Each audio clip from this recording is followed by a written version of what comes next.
je t'ai dit. Écoute, on va travailler là-bas. On va travailler là-bas.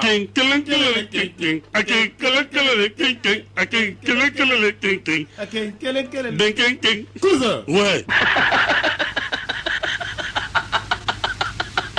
Radio Clédou, la radio inimitable. La Sotelma Malitel vous donne l'heure. Il est 7h. Le sport, les infos, la musique, l'actualité, le tout amusé et servi à chaud pour vous sur Radio Clédou.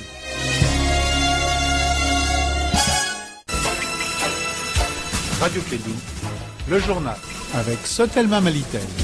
Mesdames et messieurs, fidèles auditeurs, un très grand bonjour, très heureux de vous retrouver, c'est un grand plaisir. On se lève le matin de bonne heure pour vous apporter le bonheur dans ce mois béni, dans ce mois sacré de Ramadan. On vous dit bienvenue à vous tous et on dit au nom de Dieu, à cause de Dieu, avec Dieu et pour Dieu, nous sommes ensemble. Qu'Allah le Tout-Puissant veille sur nous et sur le Malien donne la foi du bon croyant et surtout du bon patriote. Bienvenue à vous tous. Je vous rappelle que nous sommes aujourd'hui jeudi 9 mai 2019. Il est 7h en temps universel. Vous allez écouter le journal. Première édition de la Clé du matin. Le présentateur s'appelle Kassim Traoré. Kassim, bonjour et bienvenue. Bonjour Andane, bonjour aux auditeurs de la 101.2. Le titre de cette édition, 400 ménages, tous des Maliens qui étaient réfugiés dans le camp de Bera sont de retour. Ils sont tous originaires de Gondam. Affaire Mamadou Sensi Koulibaly Noum Tapili. Mamadou Sensi Koulibaly sera devant la presse à partir de 10h. Les détails dans cette édition avec Clément Dambélé. Premier conseil des ministres, l'équipe doit poser des actes désormais et non des discours. C'est ce qu'a dit le président de la République, Ibrahim Boubacar Keïta. L'association des parents épouses militaires de 21 Béreaux Rouges demande la démission du général Daïrou Damélé parce qu'il est accusé passif dans l'affaire de l'assassinat de ces 21 Béreaux Rouges. Ismaël Afane, le porte-parole de cette association, sera notre invité à la fin de cette édition qui vous sera présentée techniquement avec Parabla Andan. Au micro pour la présentation, Kassim Traoré.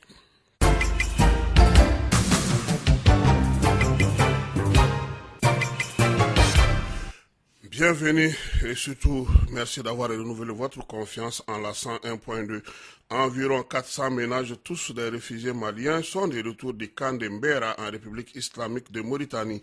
Ils sont majoritairement des ressortissants du cercle de Goundam, plus précisément du village de Kouégouna dans la commune de Gargando. À leur retour, le gouverneur de Tombouctou et une forte délégation les a accueillis. Nous vous proposons les impressions et les réactions de certaines personnalités lors de cet accueil. Les locaux, les forages, les puits, tout ce qui est laissé pour compte est parti. Et aujourd'hui, ces gens viennent, qu'est-ce qu'ils trouvent sur le lieu? Ils ne trouvent rien. Quelque part, au niveau de nos partenaires techniques et financiers, j'ai remarqué qu'ils sont à la phase développement. Moi, je profite de l'occasion pour vous dire que nous sommes toujours en phase d'urgence. Au nom de mon organisation, le HCR, je m'engage à travailler fermement avec tous les partenaires de manière stratégiquement intégré avec le gouvernement de la République du Mali pour que la réintégration, pour que vous retrouvez progressivement et dans un avenir très proche votre protection nationale au Mali. Le dispositif régional mis en place permettra davantage, j'en suis sûr, le retour de nos compatriotes vivant dans les pays d'asile. Il s'agit de la mise en place des autorités intérimaires, il s'agit de la mise en œuvre du processus de désarmement, démobilisation et la réinsertion. Voilà, c'était là le gouverneur Kouina Amadou. Il est le gouverneur de la région de Tombouctou. Toujours dans la même région, un véhicule a ouvert le feu sur la brigade de la gendarmerie de Goundam. Il y a eu 0 victime parmi les gendarmes, mais par contre, un jeune talibé a perdu la vie suite au tour des assaillants qui ont quitté la ville. La mobilisation reste de mise au niveau des communautés de Goundam afin d'aider les forces de sécurité pour leur rendre la vie paisible, surtout pendant ce mois béni de Ramadan. La jeunesse de la commune 5 veut jouer son rôle dans le processus de paix et de la cohésion sociale. C'est pour cela que le CNJ commune 5 était devant la presse. Sori Ibrahim Diara, président du comité local. Aujourd'hui, le Mali a plus que jamais besoin de la paix et de la cohésion. Et nous, les jeunes, on se pose la question, quel peut être notre rôle face à la dégradation du climat social? Donc c'est pour cette raison qu'on a décidé ce matin d'appeler l'ensemble de la jeunesse malienne et surtout l'ensemble plus précisément de la jeunesse de la commune 5 pour pouvoir discuter entre nous, échanger et voir qu'est-ce que nous pouvons décider qu'est-ce que nous pouvons dire, qu'est-ce qu'on peut se donner comme idée pour aider ce pays à sortir de ce qu'il vit aujourd'hui. Nous allons donner la chance à la jeunesse de s'impliquer dans le processus de la recherche de la paix et de la cohésion. Car la jeunesse aujourd'hui, c'est la population la plus majoritaire. Nous représentons au moins plus de 50% de la population. Donc si nous cherchons la paix et la cohésion, il faudra quand même qu'on implique cette jeunesse, aujourd'hui très fragilisée par les différentes querelles ethniques et religieuses politiques. Et c'est à nous, les jeunes, les coupables et les victimes en même temps. Notre proposition dans un premier temps, c'est que la jeunesse soit associée à toutes les décisions visant la vie de la nation. C'est-à-dire que nous soyons consultés n'importe quand, n'importe où le besoin y est. Car on le dit, tout ce qui s'est fait pour la jeunesse, sans la jeunesse, c'est fait contre la jeunesse. Donc nous proposons d'être associés dans les discussions, que ce soit au niveau du gouvernement, que ce soit au niveau de l'Assemblée, que ce soit dans n'importe quelle institution. Je pense que c'est ça notre proposition aujourd'hui. Souri Ibrahima Diara, président du CNJ Commune 5. La crise scolaire, l'apaisement du climat social, politique, les réformes institutionnelles, la révision constitutionnelle, les concertations et surtout la sécurité sont les points clés de la feuille de route qui a été remise hier au Premier ministre. C'était lors du premier conseil des ministres. Ibrahim Boubacar Keïta, président de la République du Mali. Merci pour la patrie. Car ce n'est pas un temps de délice, ce n'est pas un temps de jouissance du pouvoir. C'est un temps d'assumation pour le pays. On n'est plus au temps de l'interrogation, on est au temps de l'action pour le Mali, pour la survie du Mali. Et si je suis encore dans ce fauteuil-là, croyez-le bien, ce n'est pas par ambition petite. Non, je l'ai plus haute, mais par devoir. Je devais en être. Et ça aurait été lâcheté que de ne pas en être. Pourquoi j'y suis? Pour le service du pays, la patrie, en danger. Comment avoir un espace apaisé si les cœurs ne sont pas à l'unisson? D'accord, la paix physique, l'armée est là, mais les cœurs également aussi. Ça, c'est la mission aujourd'hui qui vous est confiée, qui est sûrement la plus sensible. Arriver à faire que ce pays qui fut un, tout au long de l'histoire, puisse demeurer un, indivisible, et fraternel et convivial. Le pays de Tcherno Bokar, le pays d'Amadou Ampateba, le pays d'Ambodejo, c'est un pays de paix, pas un pays de conflit interethnique. Donc la tâche de cette équipe est sûrement l'une des plus difficiles jamais posée sur une table de conseil des ministres, devant une équipe. Mais nous y réussirons. Il est temps, il est plus que temps que l'on envisage la justice autrement que par des colibés ou par des déceptions. Que l'on l'envisage comme le lieu où l'on a absolument confiance, où on est assuré que son droit sera dit en les termes justes et équitables lorsqu'il est interpellé. Ce temps doit arriver. Pour ce faire, je comprends très bien toutes les lacunes, tous les déficits que nous corrigerons au fur et à mesure.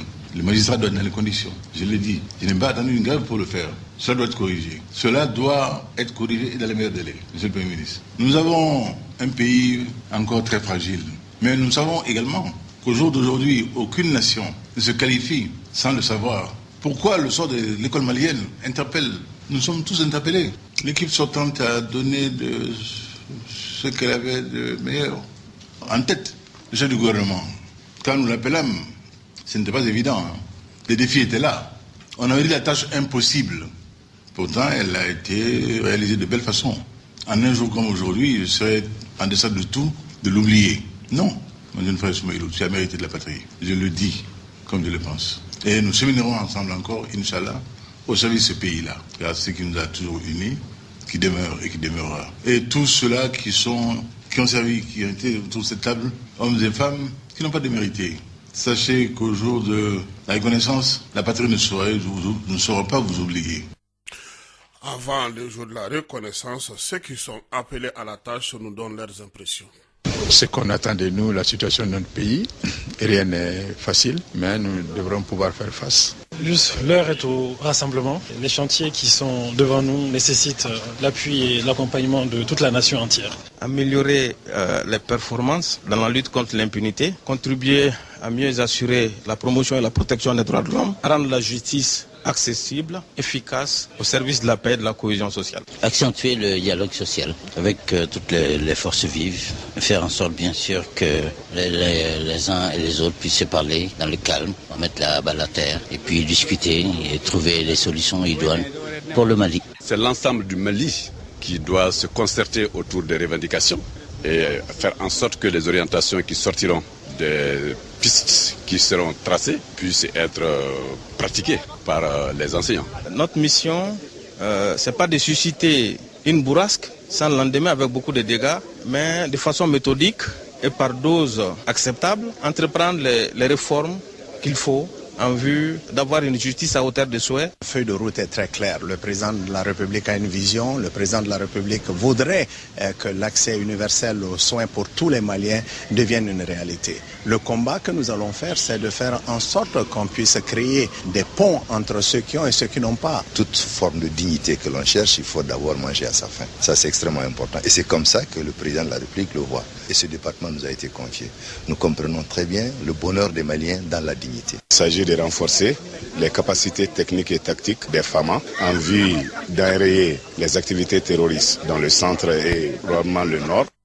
Voilà, c'était les impressions de certains ministres, des propos recueillis par nos confrères de l'ORTM. Seule presse a habilité les activités au niveau de la présidence de la République. Nous allons poursuivre ce journal. Le vent de la révision constitutionnelle qui souffle actuellement sur le Mali serait international. Du moins, c'est ce que pense l'analyste politique Kalilou Sidibé. Il estime que le projet de réforme constitutionnelle émane de la volonté de certains membres de la communauté internationale. En ce qui concerne le Mali, il y a désormais un département ministériel qui s'occupe du dossier. Suivons les explications de Kalilou Sidibé au micro de Mahamadou Kane. Regardez un peu au Tchad, en Côte d'Ivoire. Bientôt le Sénégal va changer son architecture institutionnelle. Le Premier ministre ne sera pas important. Regardez, le Burkina est en train de parler de possibilités de révision. La Guinée, le Mali, le Niger. La logique, elle est simple. La logique, c'est que vos États sont appelés dans le futur à engager des réformes importantes. Et ces réformes ne seront pas tout à fait populaires. Et peut-être le Parlement pourrait se braquer. Donc, dès maintenant, dotez-vous des institutions très puissantes de telle sorte que certaines mesures pourraient être prises sans passer par exemple, le pouvoir législatif, sans passer par la légifération des textes, mais que l'exécutif pourrait adopter. C'est pourquoi certains sont dans le présidentialisme où le président a le super pouvoir, d'autres vice-présidents. On est dans cette logique. C'est une dynamique internationale. Aujourd'hui, on ne sait pas. Elle est imposée, elle n'est pas imposée, elle est suscitée. Kalilou Sidibé, des propos recueillis par Mahamadou Kane. Affaire Mamadou Sensi Koulibaly Noum Tapili. Mamadou Sensi Koulibaly sera devant la presse ce matin au siège du patronat. Ce sera à la faveur d'une conférence animée par Clément Dambélé et Sensi sera l'invité. Écoutons ici le professeur Clément Dambélé. Moi, ma lecture elle est très simple. Je pars sur le principe que Ecotrad et les autorités traditionnelles jouent un rôle de tissu social. Mais il y a des choses dans lesquelles on n'intervient pas. Il y a des choses dans lesquelles on intervient, il y a des choses dans lesquelles on intervient. Il faut aujourd'hui qu'on fasse la classification des genres. On parle quand même de la corruption. On a quand même désigné quelqu'un dans ces pays. Et que ce n'est pas n'importe qui, c'est le président de la Cour suprême, une des plus grandes institutions de notre pays, qui incarne normalement la probité et qui doit être une référence de la justice. On l'accuse d'être corrompu. Et moi je m'attendais, ma démarche elle est très simple. Je m'attendais à ce que M. Tapili sorte pour démentir. Et ben, il ne s'agit pas simplement d'un effet d'annonce, mais en démentant, qu'il déclare et justifie tous ses biens qu'il possède aujourd'hui. Le Cotrad est venu faire la médiation avec Tapili. Tapili a retiré sa plainte, c'est son droit de porter plainte, c'est son droit de retirer sa plainte. Mamadou Sensi Koulibaly m'a dit qu'il n'a rien dit au moment où ils sont venus le voir.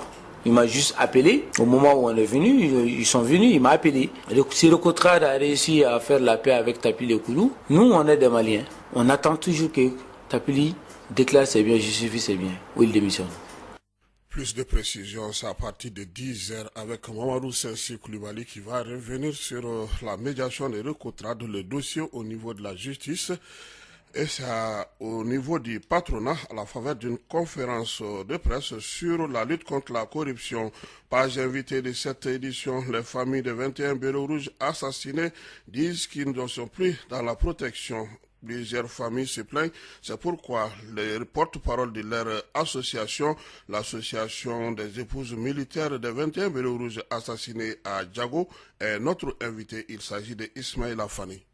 Ismaël Afane, bonjour. Oui, bonjour. Vous êtes membre de l'association des parents, épouses militaires des 21 bélos rouges assassinés à Djago. Oui. Quel commentaire faites-vous de la formation du gouvernement de Dr Boubou Cissé? Concernant la formation du gouvernement du Dr Boubou Cissé, c'est la nomination du général Dairou Damele. Nous ne sommes pas d'accord avec sa nomination puisqu'il est accusé de complicité passive et bénéficier d'une liberté provisoire en attendant que le procès ait lieu. Nous, les familles des victimes de 27 bérets rouges assassinés à Djago, aussi que cette nomination retarde encore plus la tenue du procès. Nous n'arrivons pas à avoir les vêtements de nos parents, nous n'arrivons pas à avoir un bon procès. Et celui qui est accusé d'une complicité passive est nommé ministre de la Défense, ça nous fait peur. Et pourquoi ça vous fait peur? Le procès avait déjà commencé à Sikasso? Ah, mais le procès s'est arrêté à cause du test ADN. Donc jusqu'à présent, on n'arrive pas à avoir les résultats du test ADN. En plus, le général Dairou Damele est accusé. Il est accusé passivement et il bénéficie d'une liberté provisoire. Donc, en plus, sa femme, elle est la présidente du collectif des brevets.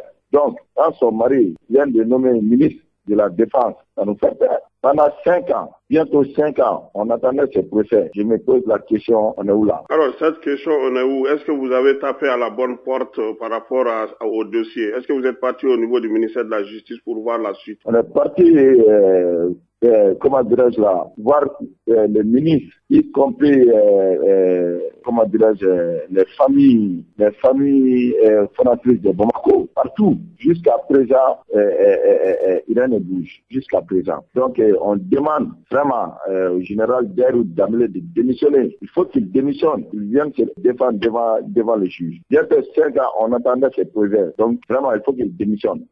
Est-ce que les résultats du test ADN a été approuvé?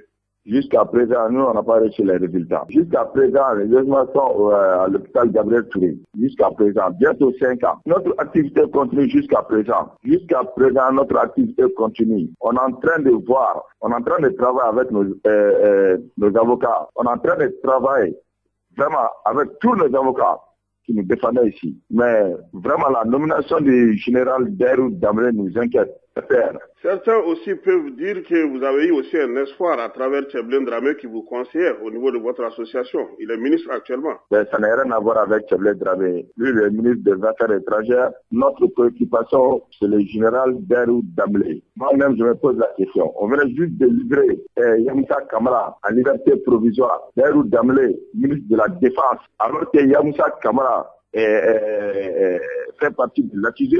Dairou Damele fait partie de l'accusé, mais ça n'a rien à voir avec ça. Donc, comme Tcheblin vous aidait dans la procédure, est-ce que ce n'est pas aussi un appui pour vous aussi dans le gouvernement? Tcheblin a beaucoup de choses à faire dans ce gouvernement. Donc, il est le ministre des Affaires étrangères. Donc, nous, on n'a rien à voir avec Tcheblin Dramé.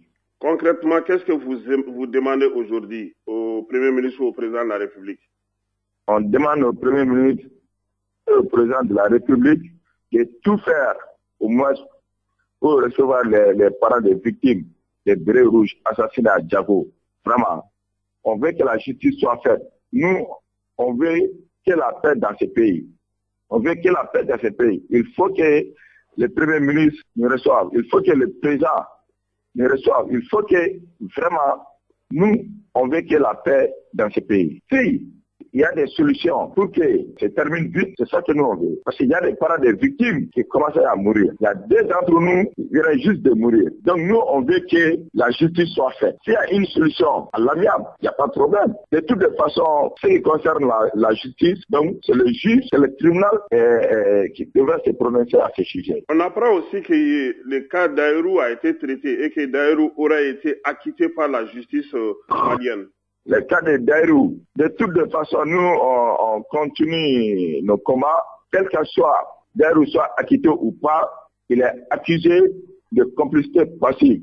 Et maintenant, il est en liberté provisoire, selon nous. Donc, il ne peut pas être dans le gouvernement? Non, il faut qu'il démissionne, il faut qu'il vienne devant le juge. Il faut qu'il vienne se défendre devant le juge. Avez-vous un mot de la fin? Jusqu'à présent, on n'a pas eu les ossements de nos parents. Donc, on veut la funéraille nationale. Ça fait 5 ans, bientôt 6 ans, on n'arrive pas à avoir les ossements de nos parents. Donc, on veut funéraille nationale. Merci beaucoup, M. Fane. Je vous en prie. Ismaïla Fane, il est le porte-parole de l'association des parents épouses militaires des 21 bérets rouges assassinés à Djago. Ablaï, c'est ce qui met un terme à cette première session d'information sur la 101.2. Merci de l'avoir présenté. Il reste maintenant, aujourd'hui c'est jeudi, nous savons que ce soir il y a le grand débat politique de Clé2 que vous animez. Les invités ou l'invité c'est qui? Le thème d'abord c'est gouvernement Boubou Cissé, force et faiblesse. Nos invités sont Sidi Mohamed Diawara, il est conseiller du Premier ministre. Ah, conseiller du Premier ministre. Conseiller du Premier ministre, c'est lui qui s'occupe même de l'accord qui a été signé le 2 mai. Dr Alaï Bokoum, l'aide du parti Sadi, Elhaj Tandina du parti Adema et Boubou Doukouré, Front patriotique des Républicains. C'est à partir de 21h. Très bien, c'est noté. Merci. Radio Clé2, le journal avec Sotelma Malitel.